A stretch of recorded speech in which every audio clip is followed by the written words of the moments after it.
या सभागृहाला आणि महाराष्ट्राला मराठा समाजाच्या संदर्भात मी काय केलंय नीट माहिती आहे. मराठा समाजाला मी आरक्षण दिलं, या सभागृहाने दिलं. मी मुख्यमंत्री होतो, ते हायकोर्टात टिकवलं. जोपर्यंत मुख्यमंत्री होतो सुप्रीम कोर्टात ते टिकवलं.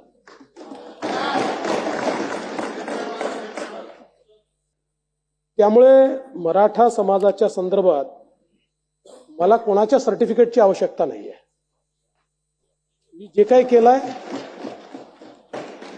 ते मराठा समाजाला माहिती आहे आणि म्हणूनच जे काही मनोज जरांगे पाटील माझ्या विरुद्ध बोलले त्यानंतर मराठा समाज माझ्या पाठीशी उभा राहिला, त्यांच्या पाठीशी नाही उभा राहिला. दुःख या गोष्टीचं आहे की अशा प्रकारे कोणी कोणाची आई बहीण काढेल.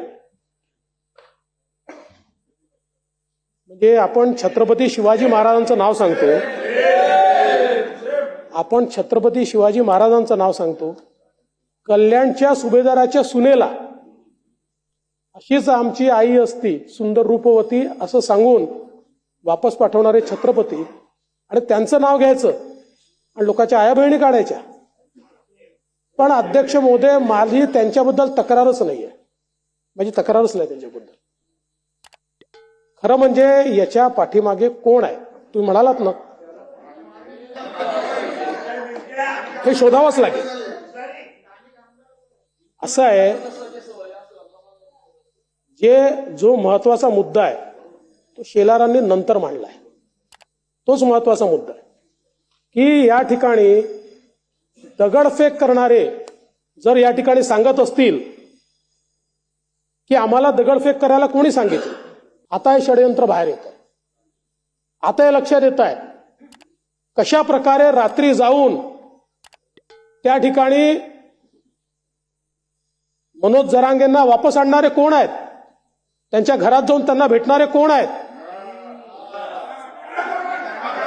अध्यक्ष महोदय, कोणाकडे बैठक झाली ते सांगतायत, मी नाही सांगत आहे. आरोपी सांगतायत. आता आरोपी सांगतायत की यांनी बैठक घेऊन सांगितलं दगडफेक करा. पोलीस आपले नाही आहेत, आपले पोलीस नाही आहेत. आपल्या पोलिसांना मारायचं आणि आपण चूप राहायचं.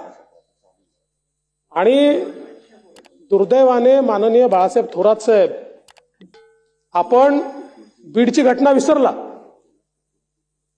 हे शांततेने झालेलं नाहीये. हो, मराठा समाजाने जे मोर्चे काढले होते ते शांततेनेच झाले होते. यावेळी शांतता नव्हती. ही घरं जाणं, ती घरं जाणं.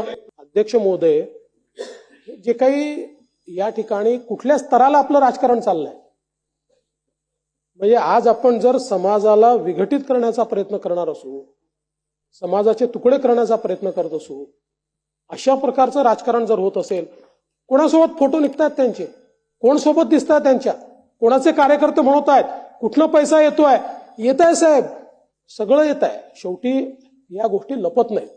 एक एक गोष्ट बाहेर येते, ती येणारच आहे. आणि म्हणून मी या निमित्ताने एवढंच सांगतो की अशा प्रकारे अध्यक्ष महोदय, कोणी जर कोणाची आयमाय काढणार असेल तर या सभागृहाकडनं अपेक्षा अशी आहे की विरोधी पक्षाची असो का सत्ता पक्षाची असो, आढेवेढे न घेता असं असतं तर तसं, जसं असतं तर तसं, असं घडलं असतं तसं, असं नाही. तुमच्याबद्दल असं घडलं ना, हा देवेंद्र फडणवीस उभा राहील तुमच्या बाजूने, ताकदीनं उभा राहील. त्यामुळे अध्यक्ष महोदय, आपण एसआयटी सांगितली आहे, एसआयटी तयार होईलच, पण मला मनोज जरांगे पाटलांची काही घेणं देणं नाही. त्याच्या पाठीमागे बोलविता धनी शोधून काढला.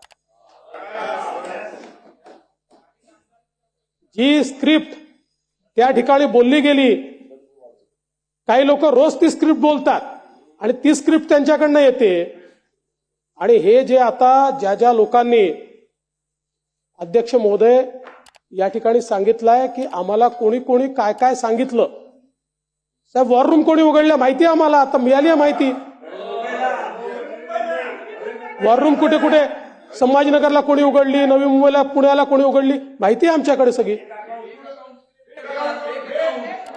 करू, सगळी चौकशी करून हे षडयंत्र बाहेर काढलं जाईल.